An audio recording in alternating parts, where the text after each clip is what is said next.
listening to the Rapport Podcast Network.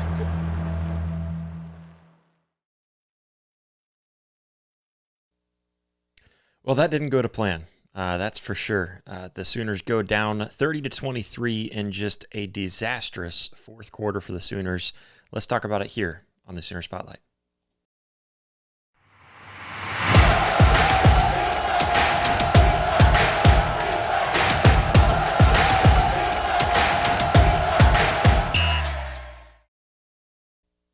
Welcome in, Sooner Nation. We have a tough one to talk about today, but we're still going to get through it just fine. We're going to make sure that we talk about it and let out our frustrations, because last night was not how we anticipated it going. Excuse me as I try to figure out the camera here. Looking goofy on my end. Hopefully it's all right on your guys's. But anyways, if you would first start off by hitting that like button on this video, hit that subscribe button as well. Helps the channel out, helps the channel grow.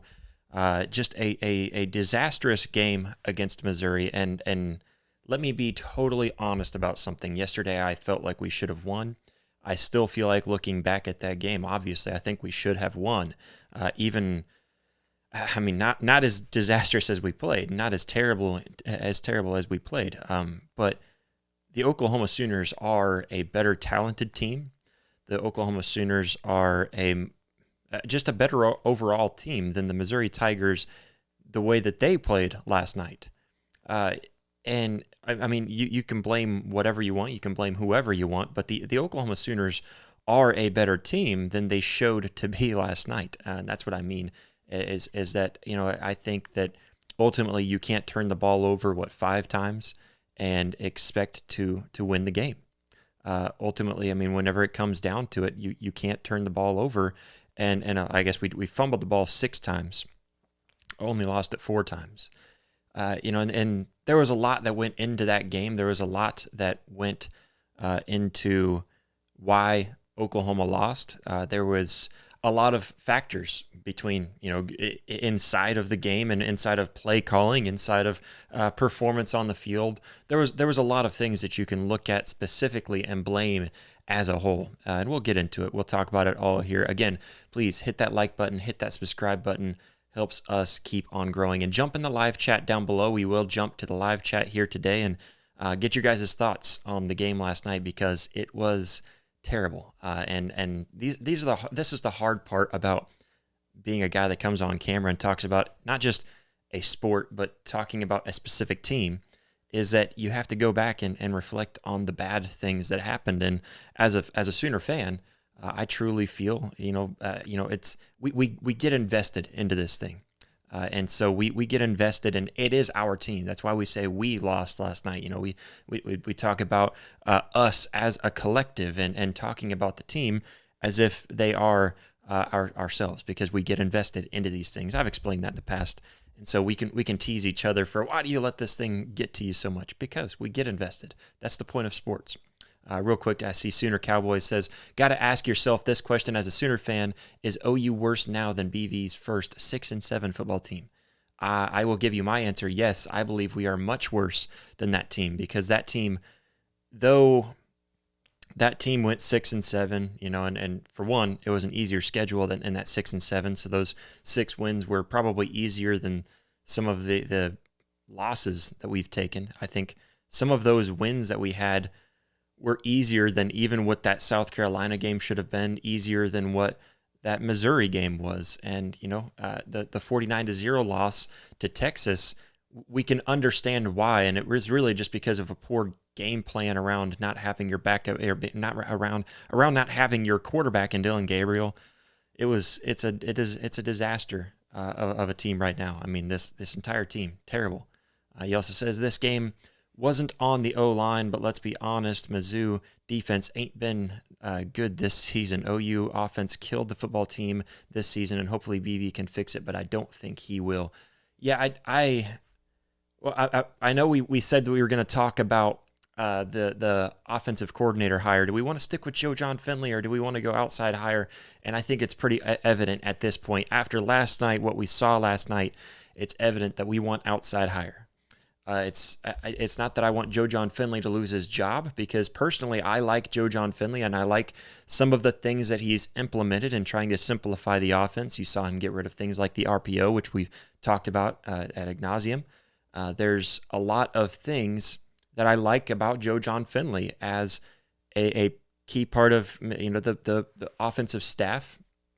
I'm not opposed to keeping him around, but if we were to just completely fire that guy and the entire offensive staff, however deep you want to go with that, I think I'd be okay with just about anything at this point, because it can't get worse than what this Oklahoma Sooners team is this season. It's a terrible Oklahoma team. This is the worst. I mean, I see the comparisons towards John Blake. I was pretty young when John Blake was around, and I remember thinking, like, man, like, I don't know if I picked the right team here. And then, of course, Bob Stoops comes around, and we turn things around pretty quick. So you know what? I like that. I like that aspect, of the fact that I have hopes that we turn things around, whether it's with BV or not. I know a lot of people are calling for Brent Venables to be fired. A lot of people are calling for him to kind of, they're calling for him. I'm not going to go as far to say I want Brent Venables fired, because he is my head coach right now. I do see a lot of positive from Brent Venables and what he's brought to this program, and that's the positives that I see from everything as a whole. So, that's something that I want us to keep on working on, is not necessarily calling for the head coach, because I think the head coach is the toughest one. You can get rid of an offensive coordinator and still try to piece together the shambles that you're left with. You can't do that with a head coach. It's very difficult, and I don't know where you go for a head coach if you get rid of Brent Venables this year. I really don't know where you go, because I don't see another small Power 4 team, or even a Group of 5 team that has a head coach that seems like he's got an upside. I really don't know where you go. I see Jimmy Satterfield says, I say go after Indiana's head coach and OC. I do like Curt Cignetti. I have been talking up Curt Cignetti since the preseason. Back over on our other podcast, Rising to the Occasion, we talked about the preseason expectations, and we were kind of going through preseason, where we thought teams would be in the preseason, and I brought up Indiana being one of those teams that I truly think Indiana is going to have a good season, and I was picking like an 8-win season. I thought, they might lose to Michigan and Ohio State, and outside of that, they might have a one loss here or there, and so I do like Curt Cignetti, but for one, I don't think he's coming to Oklahoma. I think he's like 60-some years old, 63 years old, something like that. And he's also a Nick Saban prodigy. If you want my honest opinion, I think that Alabama's clearing the way for Curt Cignetti to come take over and then try to coach somebody up to be the heir of Alabama. That's my honest opinion. Now, do I think if we were to get Curt Cignetti in the door at Oklahoma, would I be happy? 100%. Curt Cignetti is the real deal, guys. That's way ahead of us, though. I'm not calling for Brent Venables to be fired. I will. It's hard to defend him. I will tell you that. It gets harder and harder to defend him each and every game, especially when they turn out this way. And there was some calls that I think you blame directly on Brent Venables. Obviously, you blame everything on Brent Venables because he's the head coach. He put everything into place. I get that, but there's specific things in this game that you blame on Brent Venables, and I understand that. I hear you, and I totally agree with you. First of all, not giving any of your running backs 10-plus carries is mind-boggling to me, especially how they were running the ball last night, specifically with Xavier Robinson, specifically with Taylor Tatum, the way that they ran the ball. I don't know how you don't give them a chance. And let's see, I want to double check. Yeah, neither of those two running backs with Xavier Robinson and the way that he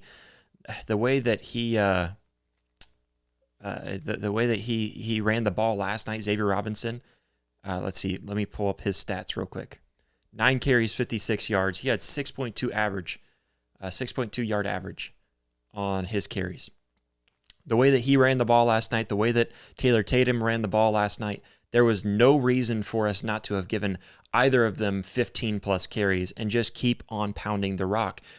I can't tell you how many times we keep on passing on first and second down, putting ourselves into getting a sack, getting something, even just an incomplete pass. We're behind the sticks.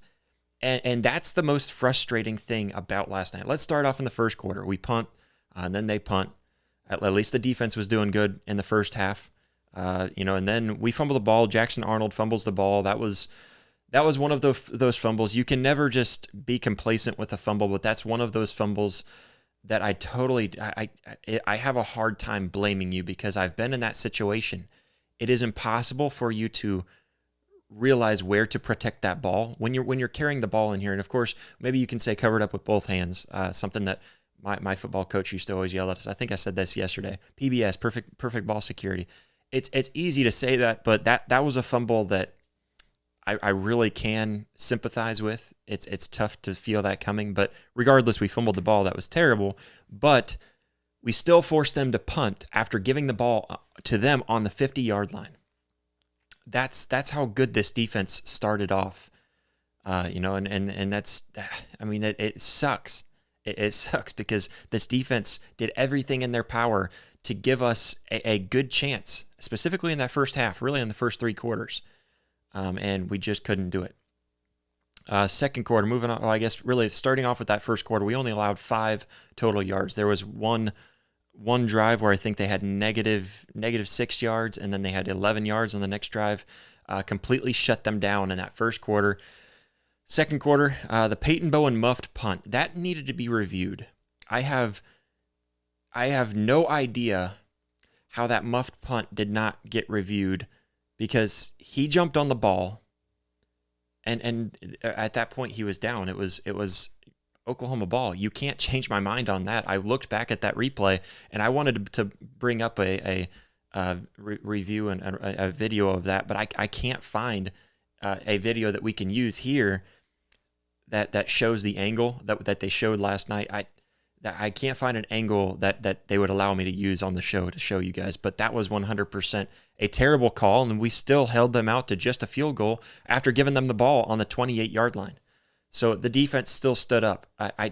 He shouldn't have muffed the punt. We can blame him for muffing the punt. We can blame Peyton Bowen for muffing the punt. But how that wasn't reviewed and overturned was mind-boggling to me, because that was a recovery by the Oklahoma receiving team. I don't know how we allowed that field goal because of that. Then later on in the second quarter, Zach Schmidt, excuse me, my voice is cutting in and out. A little bit of yelling last night at the TV. But Zach Schmidt kicks a 56-yarder. He kicked a couple of field goals that just looked automatic last night, and then that 56-yarder came up, and I said, I just don't know how he's gonna pull this one off. He's a good kicker. I just didn't see that one coming. I had some faith in him. I thought, man, like, this could really be a big momentum boost going into half. And sure enough, he drains it right down the middle. I mean, that thing was good from like 68 yards. Beautiful kick. Absolutely loved it. Zach Schmidt, I mean, he deserved a game ball regardless of how that game turned out, because he played phenomenal. And then, as you could see on the replays that are going over there on the side too, we even had at one point where Elzinga, our punter, stands up and makes a beautiful little pop pass 43 yards down the field to Bauer Sharp. Some great plays and great personal growth in a lot of the plays that we had last night. I mean, there was so much that we look at that could have been looked at as such a bright spot for Oklahoma, and kept on putting ourselves in good position, and then we just kept on imploding time and time again, specifically on that offense. And you know what? The offensive line was terrible last night. Jackson Arnold really didn't have time to even make the quick reads, the quick throws. There was a couple of times where I felt like he could have checked it down to his safe route, and he didn't. And for those who don't know what that means, it just simply means there's always a check down route, whether it be a guy in the flat, whether it be a guy that's coming across across on a drag route right in front of the quarterback to where he's looking downfield, nothing going, and so he can chip it to him. Or it might be a guy that kind of sits in the middle of the field and keeps himself open in those soft spots just so he can get 3 or 4 yards at the very least. He wasn't finding those guys a couple of times, but he really wasn't given time to make a good throw. And hats off to Missouri too. They also adjusted very well on defense. And so there was definitely a couple of those. Anyways, that first half only allowed 83 total yards at the end of the half. I can't complain with how the defense played in that first half. Going on to the third quarter, we give them the ball in excellent field goal and field position by going for it on fourth down when your defense has been so great so far. And instead of helping them out and just punting the ball there, we put their backs up against the wall. And with that fourth down stop that Missouri got, you give them all the momentum. The stadium started roaring. It's going against our defense. All of that decision was a very bad one. We were leading at that point, and you blew it. You can't go for it there and just give them an easy run at the end zone. Of course, they ended up going down. They capitalized, got the touchdown. Later on in the fourth quarter, jumping to the fourth quarter, Burks had the big gain, got the first down for us, and I was extremely happy to see him finally get the ball. We had Farouk and Burks out there, and it didn't even feel like they were on the field because they weren't given the ball at all, really. Deion Burks got the ball 5 times, but it was 5 kind of sloppy times that he got the ball and a few targets, but Jalil Farouk only got the ball a couple of times. We ran a sweep play with the tight end with Bauer Sharp. We ran a screen with Bauer Sharp. We didn't run any of that with Jalil Farouk. We didn't run any of that with Deion Burks. You got 2 speedy guys back that we needed back in the game, and you didn't give any of that control over to them. That's something that was 100% on Brent Venables and Joe John Finley. Whoever you want to blame, I'll put that on Brent Venables too, because he's the head coach. He's got to say, hey, we got these guys back. We need to make sure that these types of play calls that require a speedy guy are given to a speedy guy like these 2 guys that we get back.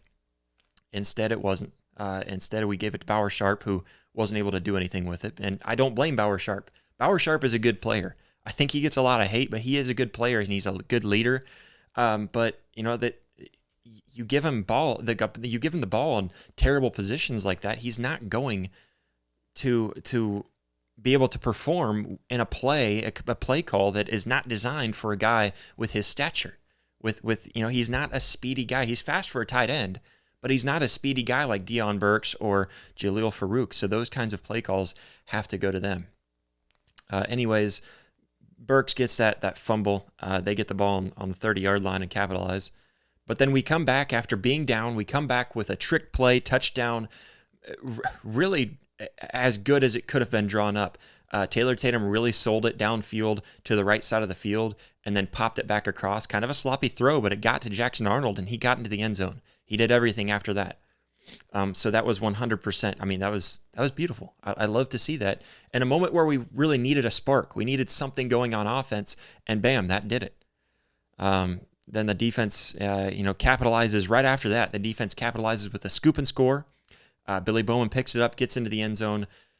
At that point, specifically after we got the touchdown, we got that touchdown, and specifically after we got the sack. R. Mason Thomas ends up getting the sack. We had a 93.7% chance to win that game based on ESPN's FPI. I mean, we gave that up. That was pathetic. We get the scoop and score. We have to capitalize on that, and we did. I was even telling my family that was watching it with me. I was like, right now I'm not accepting anything but a defensive touchdown, pick six or a scoop and score. That's the only 2 things I'm going to accept on this drive. Well, let's just get the stop. No. We don't want the stop because our offense is not going to be able to go down there and score. And I don't have faith in them to score right now. So we need a defensive score. They did it. Billy Bowman, big time play. And then right after that, the defense comes out there with all the momentum on our side. The defense goes out there and allows an 8-play, 75-yard drive for a touchdown. Now, I'm not going to blame refs for a loss ever. The refs aren't why we lost that game. But the 3rd and 16 play that they passed it downfield to Luther Burden, really good catch from him and good awareness to know where to sit and good pass, especially with pressure. We brought 3 on the pressure and still got pressure back there, which was something that I'm happy to say. I'm happy to see.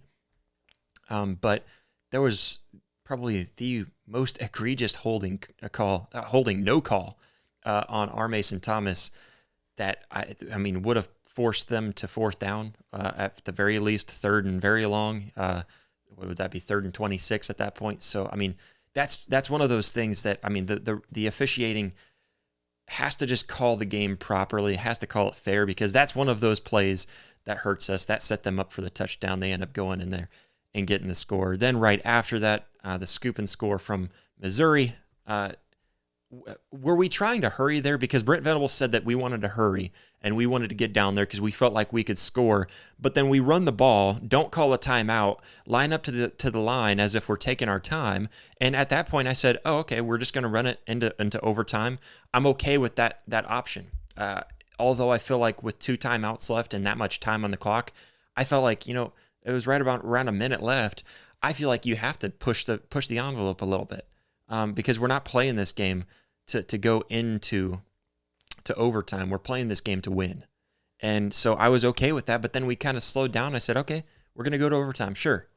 Let's do that. But instead, we didn't seem to hurry at all. Because like I said, run play, no timeout. You line up to the ball, and then you go for a pass play as if you are trying to push it down the field. And Jackson Arnold really puts himself into that sack situation instead of just sticking into the pocket for a half a second longer, which he had it because his offensive line was actually blocking pretty good on that play. He just got happy feet, put himself into a bad situation, gets hit, he fumbles it, they pick it up, they score. Game over at that point. And then right after that, no targeting on Deion Burks has to be explained to me. If you want to talk about officiating, and not necessarily changing the outcome of the game, because I don't think any of their calls changed the outcome of the game whatsoever, but changing at least the outcome of what that drive could have been, no targeting needs to be explained to me. If I have ever seen a hit to the true definition of targeting, that was it. I saw a few other games during the day yesterday where somebody got called for targeting, specifically in the Indiana game. And then there was another one even in the Miami game that players got called for targeting for just a good hit, for a good tackle, where you drive your face mask into their chest and drive them down to the ground. It's just when you do that, then the top of your head grazes their face mask, and then you get called for targeting. That happened during the day, and those, I don't understand why they get called targeting. But then this call on Deion Burks doesn't get called targeting somehow. That needs to be explained to me. Because that's 15 yards. And it removes one of their defenders off the field because he's ejected. When you just took one of our biggest players, biggest playmakers off the field when we needed him the most, I don't know how that wasn't called targeting. Then later on, there was even a very questionable no call on pass interference down the field that could have helped out quite a bit too. But again, I'm not blaming the officiating at all. The officiating just needs to be more consistent, and I'm going to call out the officiating when they're not consistent, regardless of the outcome of the game. I've called it out the other way against Oklahoma, where they don't call something on Oklahoma, and so I'm just calling the officiating out specifically for that targeting play. I know there was others that I feel like did change at least the outcome of a drive or what could have been the outcome of a drive, and but that targeting call just had to be called. And especially when it hurts Deion Burks and takes him off the field. The last play of the game is the one that probably is the most frustrating to me, because Jackson Arnold has a huge opening in the middle of the field, gets the first down, beautiful awareness to get downfield, and then he starts to pitch the ball back instead of just sliding. Know what the time is, know what the clock is at, and slide. Get down as soon as you get the first down, and live to just throw the Hail Mary at the very least. I don't know that we would have completed the Hail Mary. I don't know that I've got faith in that wide receiver corps to be able to complete that.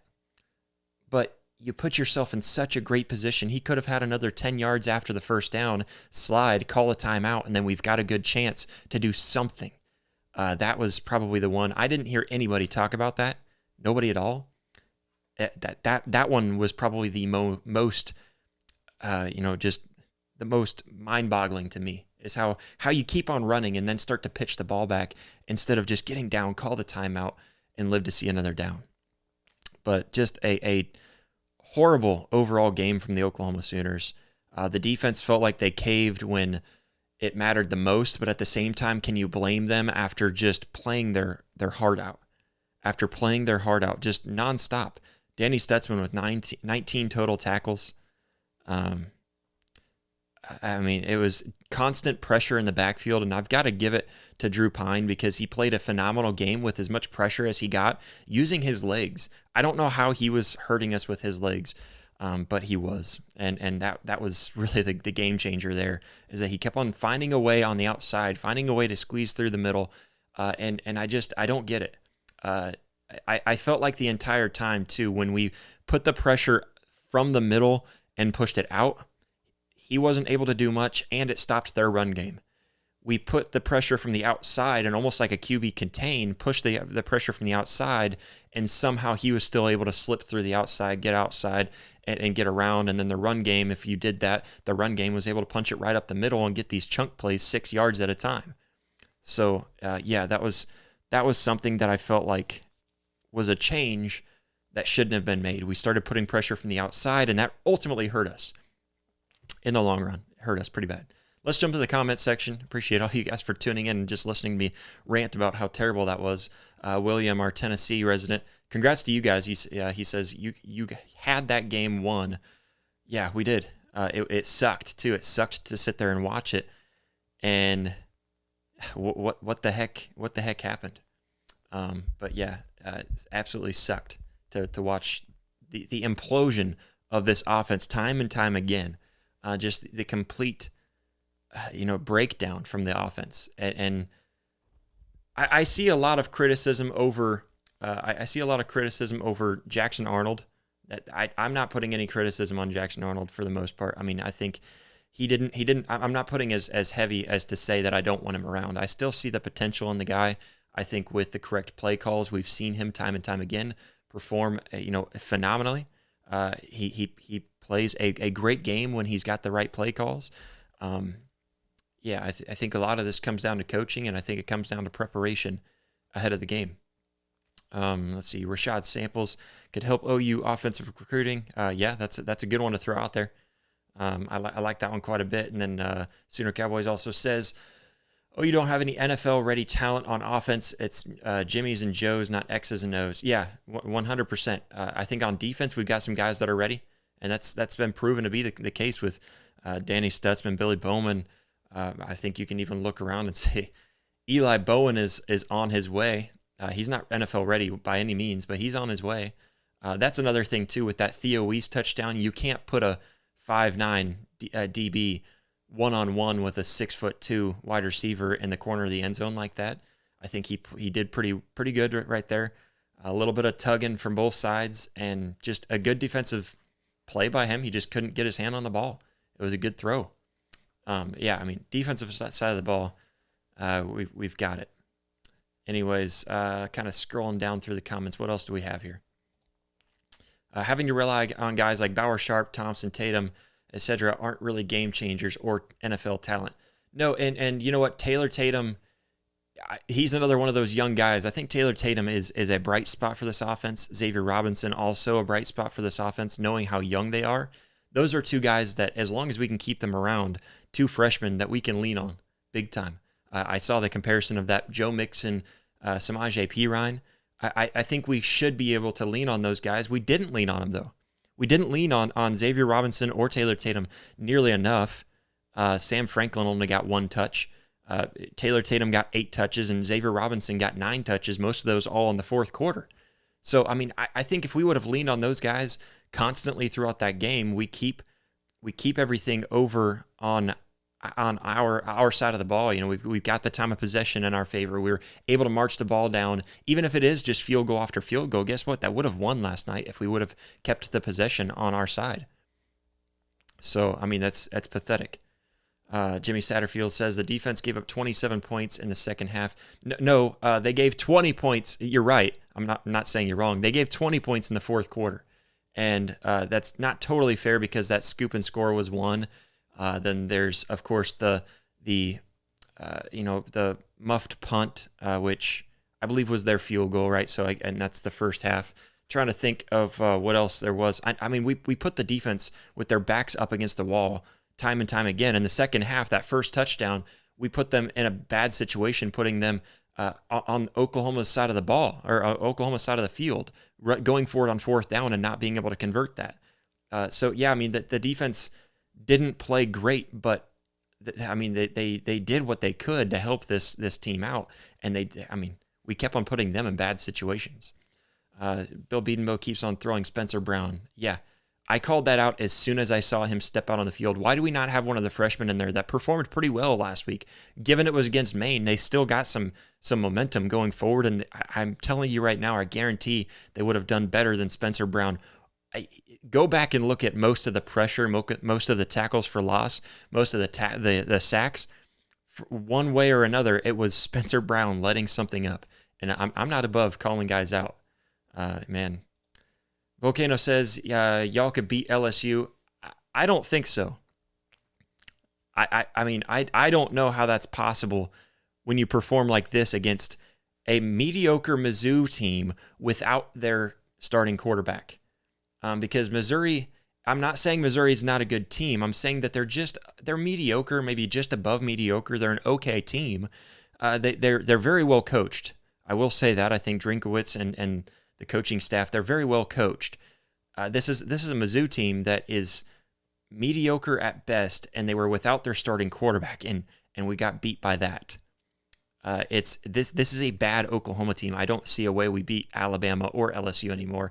All that optimism that I had yesterday before the game, I was saying, we've got some momentum going into this game. We finally got a little bit of confidence boost over Maine. Hey, guys, look, we were able to piece something together. If we're able to basically do that same game plan against, that we had against Maine, against Missouri, we're able to win this game easily.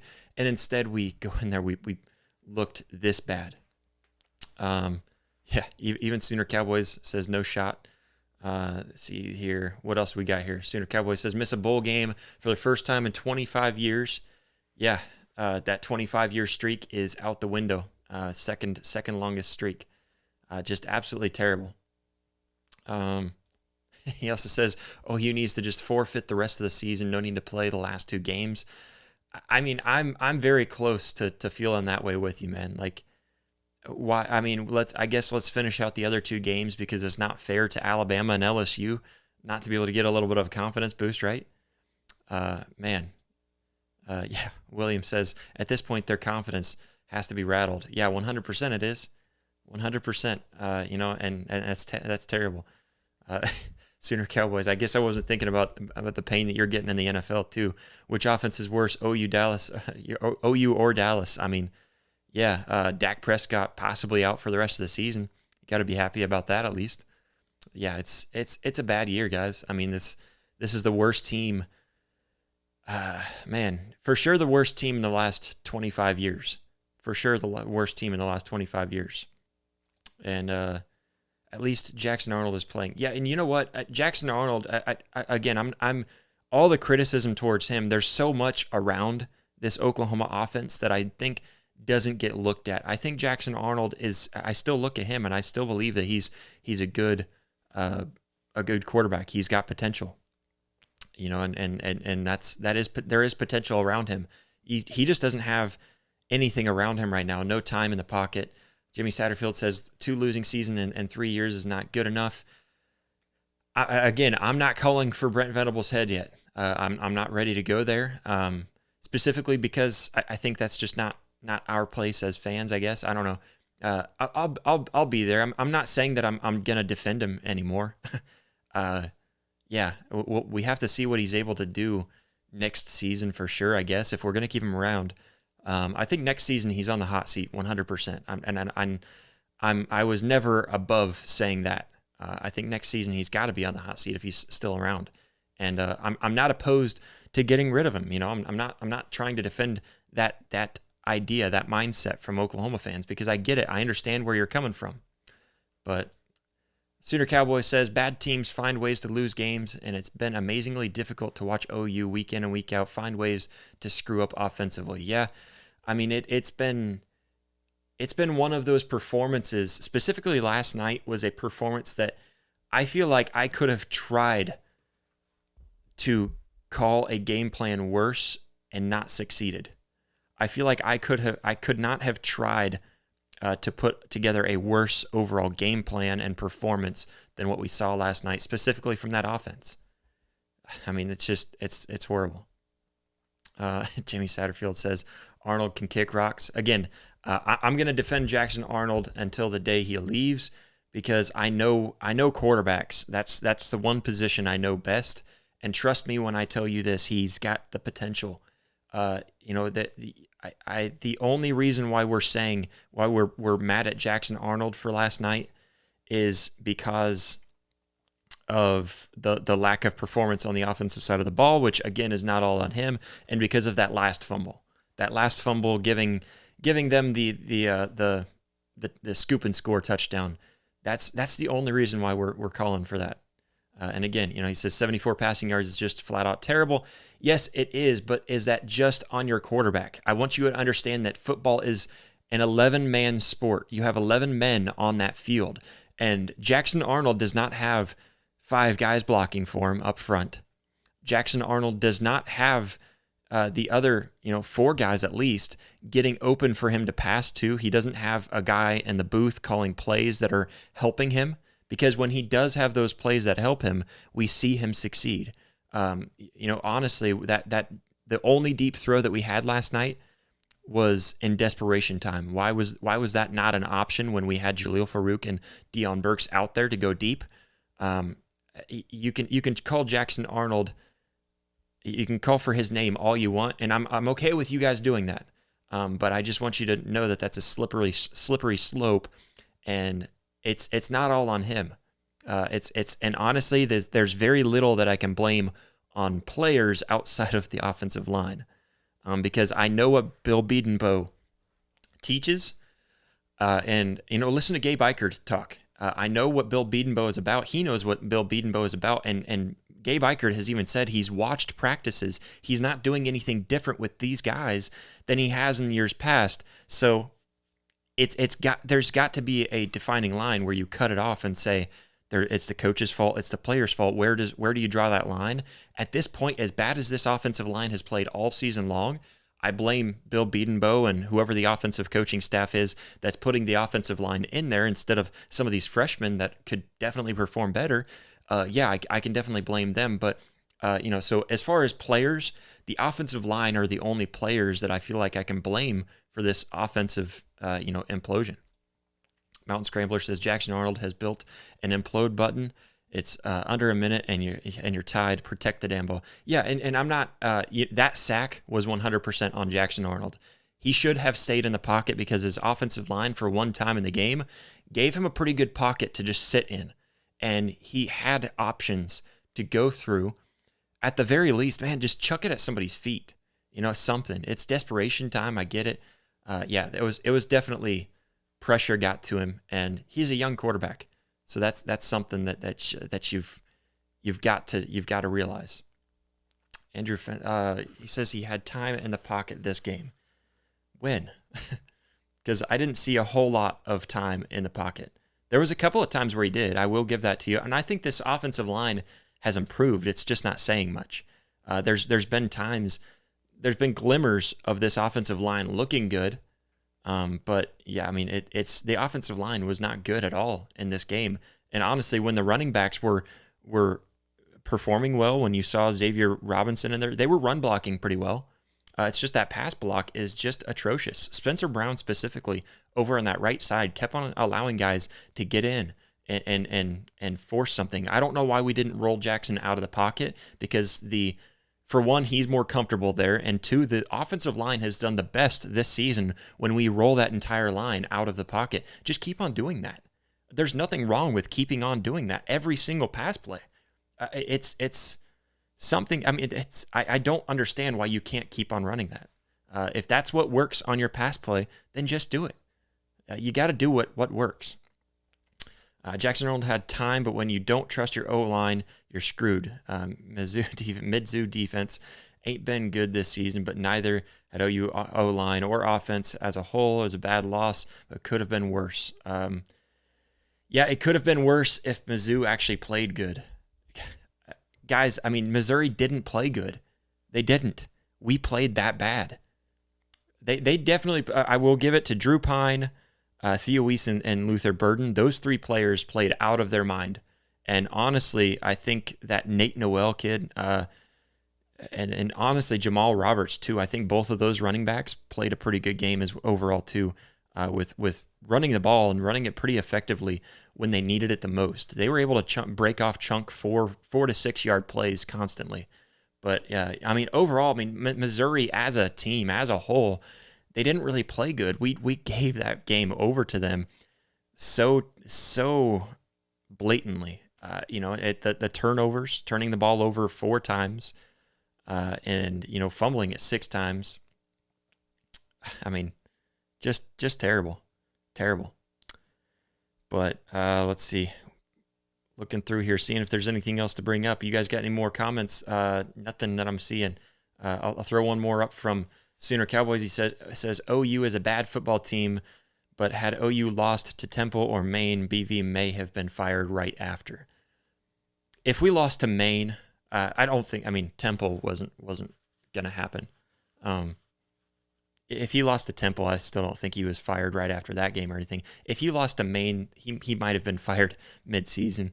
Yeah, 100%. We're a bad football team, and it's not because of individual effort. And going back to your point, I think it was Sooner Cowboys that brought that up. Back to your point of NFL guys on the field, we may not have NFL guys on the field. We may not have NFL-ready guys on the field, but one thing is for certain: we have playmakers. We have guys that are able to separate themselves from the rest of the players on the field. We've got guys both on offense and defense, and the play calling has not been putting them in good position to do that.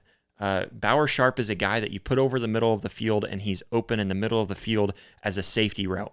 We haven't utilized him that way. He's not a guy that blocks on the outside. Stop using him that way. He's not a guy that you can put on a screen play. Stop using him that way.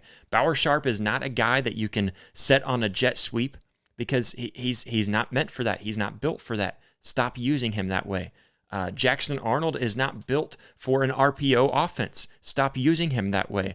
These running backs are not built to only give the ball 8 times in a game. Start using them when they're performing well. I can go down the list. We've got speedy guys that we don't put over the top. We've got Brennan Thompson that we don't put over the top. We do have difference makers in the guys that are on the field. I will name them off. I mean, Jackson Arnold can make a difference. We've seen it happen. We have Xavier Robinson, who we just put out on the field. I don't know why he's been held out for so long. What has he done all season? What have we given him all season? Taylor Tatum can make a difference. Javonte Barnes can make a difference. Bauer Sharp can make a difference. Jake Roberts can make a difference. Where else? Maybe over in the receiver corps. We had Deion Burks and Jaleel Farouk in the game. They can make a difference, and we didn't utilize them in a way that they can make that difference. All season long, we've had Brennan Thompson again. Didn't allow him to do anything. When you look at the Missouri game, when you look at the Ole Miss game, what were we doing to put those guys in good positions? When you go back and look at the Tennessee game, what were we doing to put our difference makers that I'm naming off to you in good position? We didn't do anything. That doesn't go on the players. That goes on the coaching staff. And there does have to be changes made. Whatever changes there are, that's not up for us to decide. And maybe I'm glad that it's not up for us to decide. But ultimately, Oklahoma's just a bad football team. And my point is is that they're a bad football team because this coaching staff has not been able to get their head out of their rear ends and put together a good game plan from start to finish. There has not been good adjustments made on either side of the ball from start to finish. And that's why we're in the position that we are. And, you can't allow 20 total points against a Missouri team who's not that good. That is just not how this goes. Terrible season. We can definitely look forward to basketball season a little bit. We'll see how the basketball teams do. OU women's basketball is doing pretty good so far. They're looking pretty tough.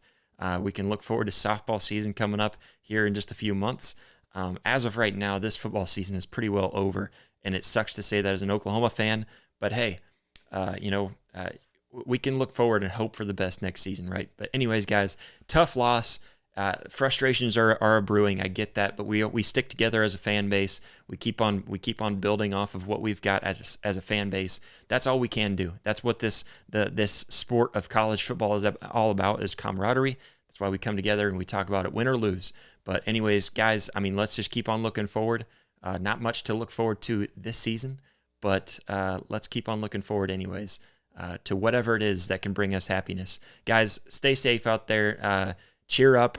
There is another side to this, that we're going to get through. There's a light at the end of the tunnel. I promise we're going to get to it. Wherever that light leads us, let's just get to it already. But guys, not a good inaugural season in the SEC. I will throw that out there. I'm the first one to admit that. I get that. It's frustrating, but we'll keep on fighting through. Guys, have a good one. Have a good Sunday. Have a good weekend.